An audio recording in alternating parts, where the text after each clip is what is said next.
Estamos una vez más con el director del Instituto Alquipir de Sejín y psicólogo de profesión, don Juan Ruiz del Amor, con quien venimos hablando prácticamente semana a semana acerca de la educación actual.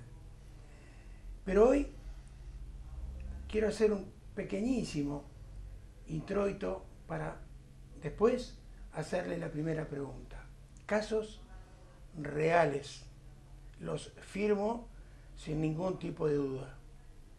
Un instituto, no importa dónde, reitero, termina la clase, suena la campana para salir al recreo y en ese momento, por una banderola de ese salón, entra un pequeño pajarillo desvalido volando. Cuando los alumnos lo ven, y estamos hablando de chavales de 15 y 16 años, se pusieron a jugar al tiro al blanco. Le tiraban con todo aquello que tenían a mano para ver si lo podían matar. Menos mal que ese pobre pajarito pudo salir por donde había venido. No pasó mucho tiempo, a los pocos días, en un vestuario también de un equipo de cadetes, pasó increíblemente exactamente lo mismo. Entró un pájaro por la banderola, en este caso del lugar donde se estaban cambiando los jugadores, y estos enseguida cogieron las botas y cuanto tenían a mano tratando de matar a ese pobre pájaro que, como el anterior, pudo salir airoso volando por donde había venido. Y para terminar, hace apenas unos días escuchamos la tristísima noticia de que los fines de semana el 25% de los comas etílicos que se tratan a lo largo y ancho de España es a menores de 14 años. Entonces, Juan, la pregunta surge por sí sola. Cuando llegan a tu instituto, ¿no hay primero que educarlos antes que enseñarles? Bueno, yo creo que sí, aunque siempre ha habido un concepto que me temo que no ha cambiado todavía, por lo menos no ha cambiado lo suficientemente de manera significativa, que era que, bueno, educar a la familia y educar los maestros, es decir, en la escuela primaria. Y parece, o se entendía, que cuando los alumnos llegaban a los institutos, puesto que antes no se llamaban escuelas secundarias, sino institutos, bien de formación profesional o bien de bachillerato, pues ahí lo que había que hacer era enseñar.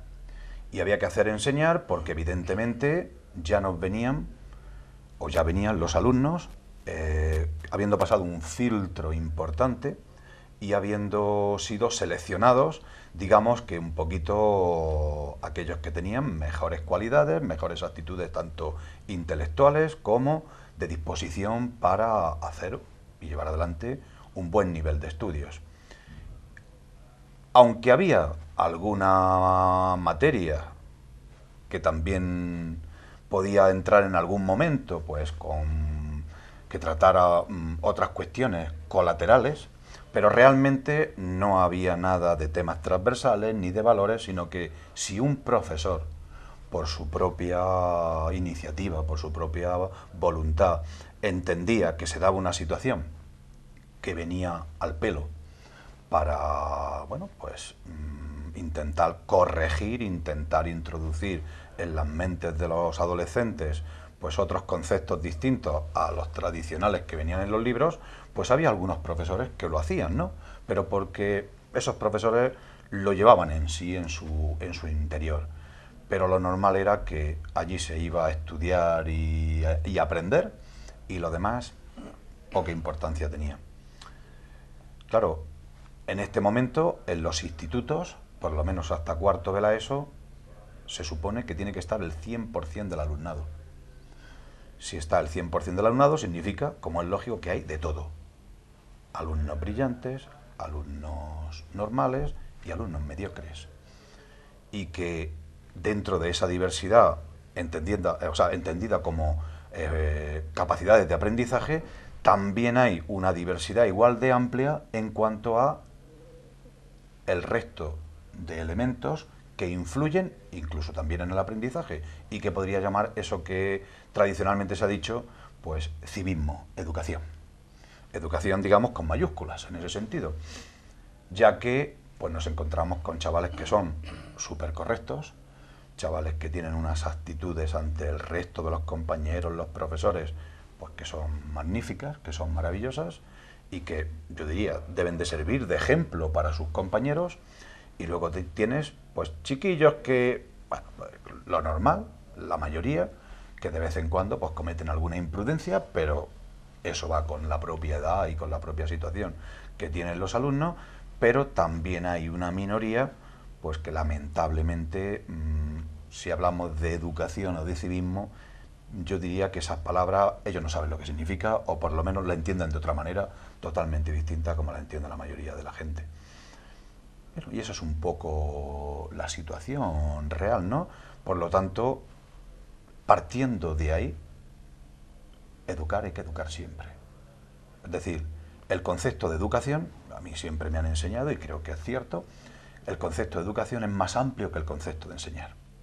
Y el concepto de educación engloba la palabra enseñar, pero no es equivalente, no es enseñar, educar, sino que la educación engloba esa enseñanza, pero también engloba otra serie de aprendizajes que son muy importantes y que, bueno, pues que podríamos decir, si el objetivo de la educación es la formación integral de la persona, pues solo con enseñar determinadas materias curriculares no lograríamos esa formación integral, sino que realmente dentro de todo el bagaje que tratamos de enseñar a los alumnos deben de haber normas, valores y aprendizajes puramente curriculares, los que cada profesor está especializado en su materia. Pero además de esa especialización, cada profesor también tiene que transmitir valores humanos, valores personales y todo un conjunto de circunstancias, como cuando hablamos de la motivación, hablamos de los intereses, de crear y despertar en los alumnos el interés por, eso también es educar. Y eso también es formar. Si eso no se logra, de poco vale lo que le estamos enseñando. Eso creo yo que es una máxima, pues que se da y se va a seguir dando, y mientras que no se logre ese objetivo de que realmente la educación sea integral, pues bueno, pues nos encontraremos con lo que nos encontramos. Un tanto por ciento enorme de alumnos abandonan la enseñanza. Lo que se enseña no les interesa para nada.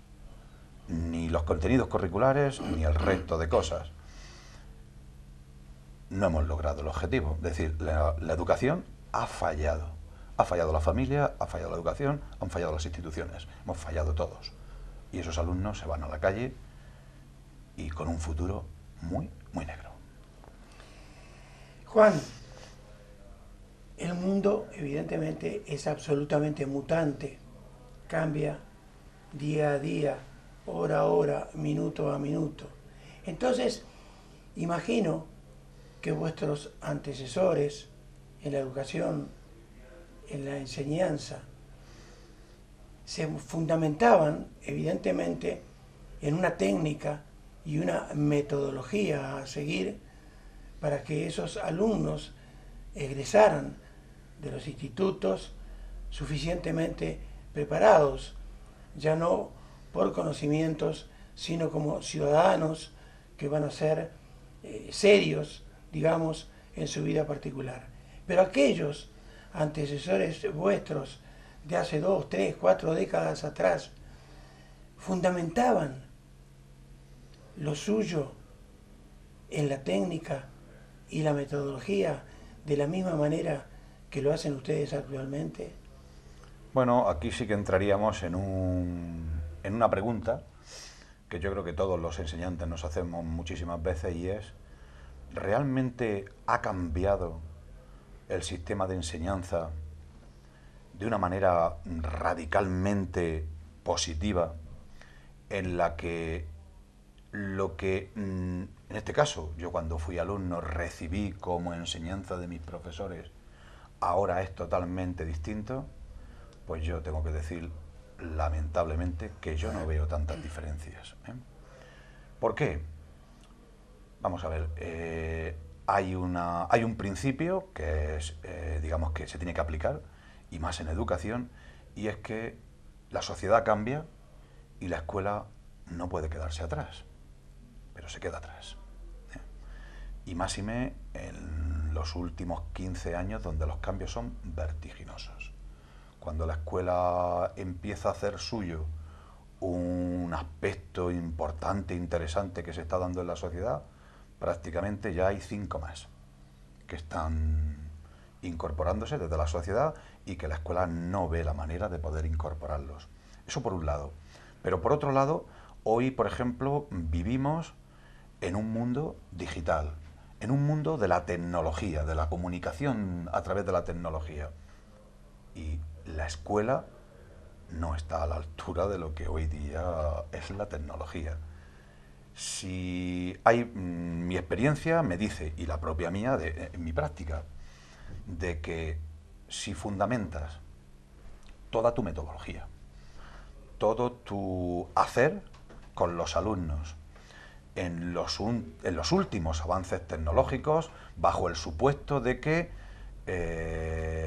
ahí es donde los chavales, los jóvenes, están totalmente inmersos, ahí ellos tienen unas habilidades muy interesantes y por lo tanto todo lo que logremos introducirles a través de esos medios con una finalidad de que realmente puedan formarse, parece que va a ser más la garantía de que pueda tener éxito ese trabajo, parece que son mayores que si pues utilizamos los medios tradicionales del libro, la libreta, el bolígrafo y poco más, ¿no? Bueno, pues lamentablemente ellos van por delante, nosotros vamos por detrás, pero no solo eso, sino que la dotación, las condiciones que hay en los centros para el desarrollo de esa técnica es muy precaria, ¿eh? Y no quiero decir, o no estoy diciendo, no quiero hacer la afirmación de que no hay nada en los colegios, de que no se ha avanzado en los colegios. Se ha avanzado, pero no al ritmo que realmente demanda, pide y es necesario para llevar adelante este cambio que o los centros, como si dijéramos, van a la par, bajo mi punto de vista, con esa tecnología, con esa incorporación de innovación en la manera de impartir las materias, la manera de tratar de conseguir que los alumnos aprendan, o, bueno, pues hacemos igual que las personas que nos dieron a nosotros, que nos trataron de enseñarnos a nosotros, pues aquellos chavales que están motivados, aquellos chavales que quieren aprender. Yo tengo que decir, en mi manera de pensar, que un chaval que está motivado, un chaval que quiere aprender, al profesor lo necesita poco. Me necesita para encauzar, sí, necesita ese profesor para encauzar esos anhelos, esas potencialidades que tiene, proporcionándole, facilitándole una manera, un itinerario correcto para que el aprendizaje discurra por un proceso apropiado. Pero poco más, poco más. Si ese alumno, esa persona, tiene unas cualidades muy buenas, pues a lo mejor lo que va a ocurrir, lo que ocurrió cuando yo también estudiaba, de que determinados profesores hacían una dedicación especial a aquellos alumnos que veía que tenían unas potencialidades que podían explotar. Pero, claro, entonces estudiaba un 25% de la población en los institutos. Hoy día yo creo que el papel del profesor en un instituto de secundaria no solo es ese. Ese será a esa gente que llega a bachillerato, que hay que prestarle una atención, que en la ESO tienen muy buenas cualidades y hay que prestarle una atención, pero el profesor, su especialidad, sus mayores actitudes, sus mayores habilidades tienen que ser para ayudar y enseñar a esos alumnos que no tienen esa disposición, esa facilidad, sino que realmente necesitan apoyarse materialmente en una persona, en un enseñante que logre facilitarles los medios, los recursos, tanto intelectuales como prácticos, para que ese alumno descubra y llegue a interiorizar el aprendizaje que pretendemos. Eso es básico. Y ahí, pues, metodologías hay muchísimas. Y la mayoría son válidas. Si nos quedamos solo con una metodología, o bien una metodología, si hablamos de metodología tradicional, pues no vamos a ningún lado. Si hablamos solamente de, bueno, pues aprender con un ordenador sin realmente incorporar a ese aprendizaje con esas nuevas técnicas, pues lo que hay de bueno y lo que ha habido de positivo en toda la metodología para enseñar, pues tampoco probablemente estaremos logrando lo que pretendemos. Pero, sin lugar a dudas, los centros deberían de estar a la vanguardia. Juan, hablemos ahora de apetencias e ideales. ¿Y por qué te digo esto? Porque te decía al principio de la conversación que, lamentablemente, y sobre todo los fines de semana, 4 de cada 10 jóvenes que salen a divertirse, entre comillas, terminan en un coma etílico. 4 menores de 14 años. Entonces, según tu experiencia dentro del instituto, lo que tú ves día a día, cuando llegas al mismo, cuando terminan los horarios de clase, ¿qué extraes de esos ideales, de esas apetencias que actualmente tienen esos alumnos que, por supuesto, no son ni por lejos las mismas que tenían los alumnos de hace 30 años? Claro. Bueno, pero es normal, quiero decir, lo extraño sería que los jóvenes de hoy pues tuvieran los mismos valores o le diesen la misma importancia a lo que en aquel momento le dábamos los jóvenes que éramos hace 30 años, teniendo en cuenta que no solo nosotros le dimos una importancia a determinados valores que ahora aparentemente parece que los jóvenes no siguen. Lo cierto y verdad es que el contexto en el que nosotros estábamos hace 30 años era tan diferente al de ahora, que desde mi punto de vista, profesionalmente hablando como psicólogo, el contexto es muy importante. Si en un contexto donde la formación del joven se desarrolla basada o en una trayectoria en la que ve las dificultades con las que las familias podían llevar adelante, dar una educación a sus hijos, dar unos estudios a sus hijos, pues está claro que el sacrificio que suponía a los padres tenían que ser valorados por los hijos, por lo menos en una gran mayoría. Si ahora hablamos de un contexto en el que estudiar es pues como comer, como salir a divertirse, es una rutina más, pues evidentemente entramos en la dinámica de si me gusta o no me gusta. Y el me gusta, no me gusta, yo creo que no es lo importante, sino si me cuesta trabajo o no me cuesta trabajo. Es decir, si estudiar supone un esfuerzo, y evidentemente lo supone, pues entonces, como el esfuerzo no es un valor que se prime en la sociedad actual, no es un valor a través del cual el alumno o el joven está obteniendo determinadas compensaciones, determinadas satisfacciones para alcanzar sus metas, sino que todo lo que desea lo obtiene sin esfuerzo, a cambio de nada, pues difícilmente no nos vamos a encontrar con que hay una serie de personas que sí le dan importancia a ese esfuerzo, porque para ellos es una meta, para ellos se ha convertido en un objetivo, pero va a haber una gran mayoría posiblemente a la que ese esfuerzo no lo va a ver tan claro, no lo va a ver de manera tan determinante. Y bueno, yo diría que el ejemplo lo tenemos ahora mismo en el sentido de que es unánime, la mayoría, por lo menos de las personas con las que conversas, están de acuerdo con el hecho de que la mayoría de los padres, yo recuerdo que mis padres decían, voy a intentar que mi hijo tenga lo que yo no tuve, pero es que no tuvo nada él. Y a nosotros nos ofreció algo, un poquito. Para aquella época, muchísimo. Nosotros hemos hecho lo mismo, vamos a ofrecerle a nuestros hijos lo que nuestros padres no pudieron darnos y no quiero que mi hijo tenga ninguna carencia de las que yo tuve.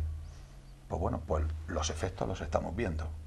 Si el que mi hijo tenga todo es simplemente porque lo tenga todo, porque sí, porque lo tengo, o si no lo tengo, me sacrifico, ¿eh?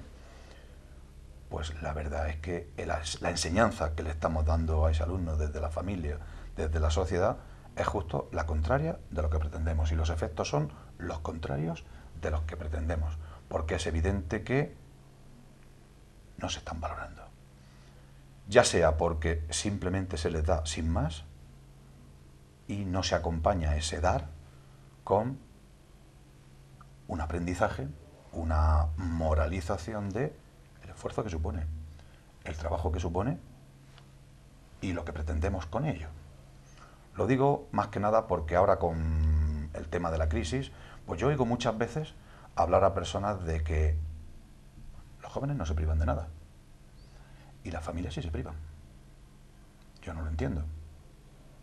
Es decir, sí, yo como padre no me gustaría que mis hijos, en fin, padezcan determinadas necesidades, determinadas circunstancias, pero tampoco parece lo más apropiado de cara a que realmente se formen como personas y puedan después tener oportunidades, el que sencillamente yo me prive de muchísimas cosas para que mi hijo o mis hijos tengan lo que llamamos caprichos, ¿eh? Porque yo estoy dispuesto, como hizo mi padre o mi madre, porque mi padre había fallecido, de sacrificarse en todo para que yo tuviera una formación, para que yo tuviera una carrera, y se privaba de todo, ¿eh? Y yo diría, bueno, ¿qué pasa? ¿No hay que comprar un coche nuevo? No se compra un coche nuevo para que mi hijo estudie. No hay que hacer una cosa que es secundaria, que realmente por ello no voy a ser ni más ni menos, pues se hace. Pero para que se vaya de juerga, para que tenga él un coche o para que tenga las últimas novedades, la última marca y las últimas cosas, yo ahí sí que no lo entiendo. Ahí sí que filosóficamente, por formación y profesionalmente, considero que cada vez que hacemos eso estamos cometiendo un error que lo va a pagar nuestro hijo, ¿eh? Nosotros ya lo estamos pagando, pero ellos lo van a pagar también. Sí, y estoy de acuerdo contigo, es absolutamente contraproducente. Pero de todas maneras, y mirándolo desde fuera, voy a osar el externar una opinión, y si me equivoco, evidentemente, vos me corregís. Pienso que la mayoría de los alumnos actuales van más que nada a los institutos a pasear los libros. Y aparte, también entiendo que hacen oídos sordos a todo aquello que sus profesores les dicen. No evidentemente en un 100%, pero quisiera saber en qué proporción escuchan, hacen caso, se dan cuenta lo malo que están haciendo cuando el profesor viene y se los explica. En fin, ¿y qué están haciendo aparte aquellos padres de esos niños de 14 años que los encontraron a las 3 o a las 4 de la mañana en la calle con un coma etílico? ¿Dónde están el papá y la mamá? Bueno, yo lo que veo y lo que pienso en principio es, dentro del instituto hay muchísimos adolescentes, Pero mi opinión es que hay una mayoría, y lo digo así, hay una mayoría en el que todo el desarrollo formativo, todo el desarrollo de todas las cuestiones que queremos introducir, yo diría que yo lo calificaría de normal, de teniendo en cuenta las condiciones actuales, la sociedad actual, cómo son los jóvenes, cómo somos las familias, todo, yo diría que no hay ningún problema en ese sentido, con esa mayoría de jóvenes. Y luego hay una minoría que realmente sí hay problemas, donde realmente la convivencia se ve zarandeada frecuentemente. Pero bueno, hay muchas veces que se ha dicho, hay que apartar a esos chavales porque están siendo una mala influencia de... No, si estamos hablando de que es la propia sociedad que vemos todos los días en la calle. O sea, ¿qué ocurre? Que debemos de hacer que los centros de enseñanza sean poco menos que, no sé, modélicos, donde dentro no ocurre nada de lo que ocurre fuera en la sociedad. Bueno, claro, lo sabrá, ¿no? Lo sabrá porque se utiliza el principio de selección. Es decir, yo creo que mañana un centro privado podríamos hacerlo así, incluso en su ideario podríamos hacerlo.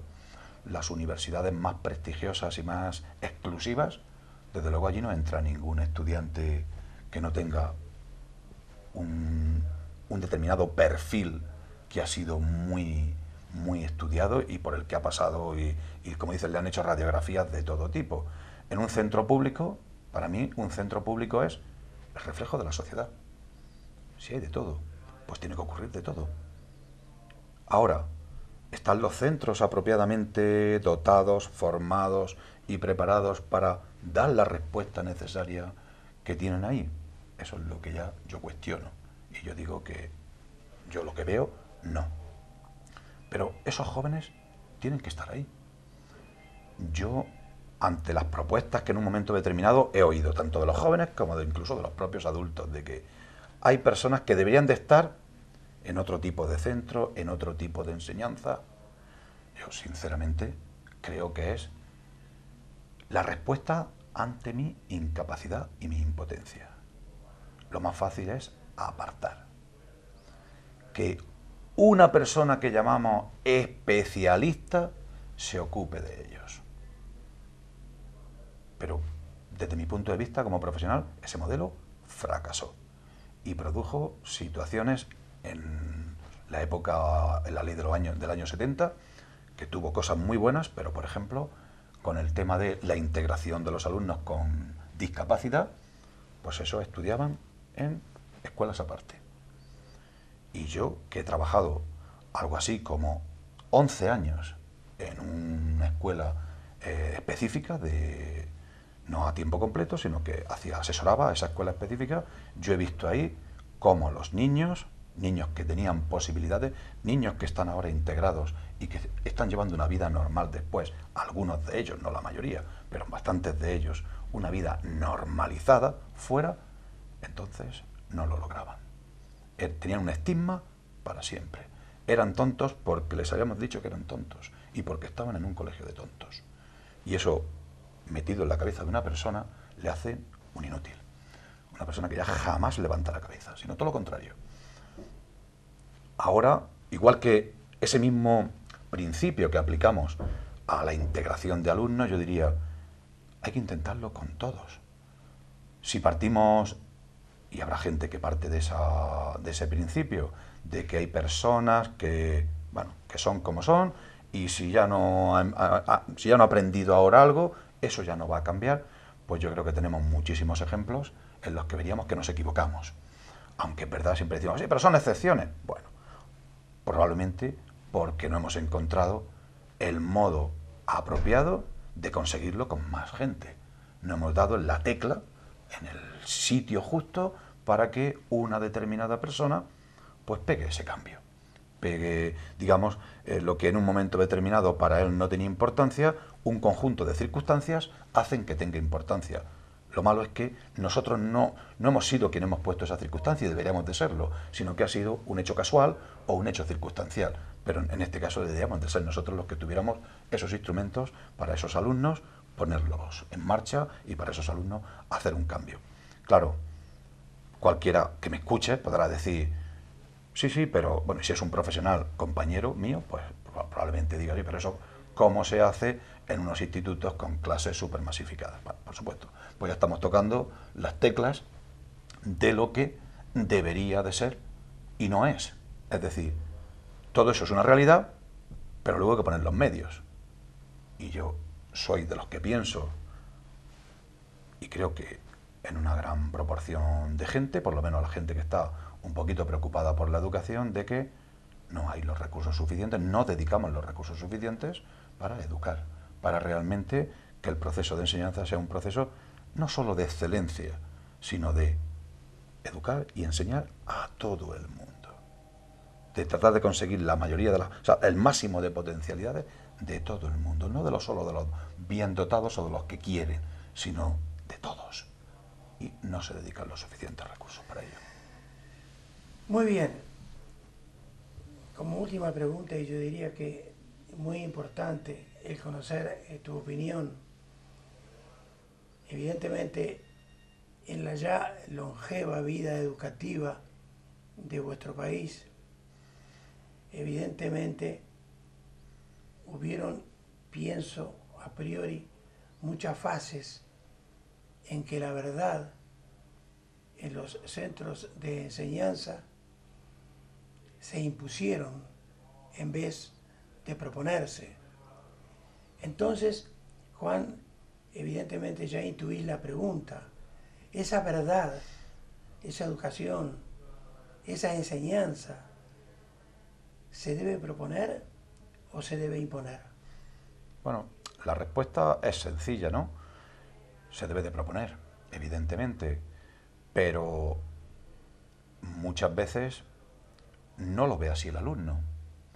Muchas veces yo oigo al propio alumno decir que, bueno, pues que sea por la deformación profesional, sea por las prisas, como comúnmente se dice, sea porque uno tiene que acabar el programa, sea porque ocurren muchas circunstancias que hacen que uno no esté seguro de lo que está haciendo, me imagino que habrá de todo, pues muchas veces no aprovechamos las oportunidades que realmente se dan en las aulas de muchísimas clases, no para hablar de temas que no vienen a cuento, sino para realmente cuestionar aquello con lo que se está trabajando y cuestionarlo de manera científica. Es decir, yo creo que cuando estamos hablando de opinión, pues hablamos de opinión.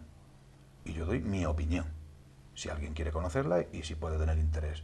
Y cuando hablamos, especialmente dentro de las aulas, de ciencia, hablamos de conocimiento, hablamos de hipótesis, hablamos de supuestos, hablamos de teorías y de movimientos, unos en una dirección y otros en otras, pues lo que deberíamos realmente es, aun no pensando o no siendo, no teniendo, digamos, una posición absolutamente ecléctica, es decir, que no me decanto por nada, sino teniendo, como creo que tiene cada profesional, pues una opinión muy concreta y un bagaje profesional que le lleva a inclinarse por un tema o por otro, pues realmente ser lo suficientemente abiertos, lo suficientemente objetivos como para pensar que yo no estoy transmitiendo mi verdad al alumno, sino que es el alumno el que debe de encontrar el camino correcto para él de cara al conocimiento y a todos los saberes que estamos tratando de introducirle.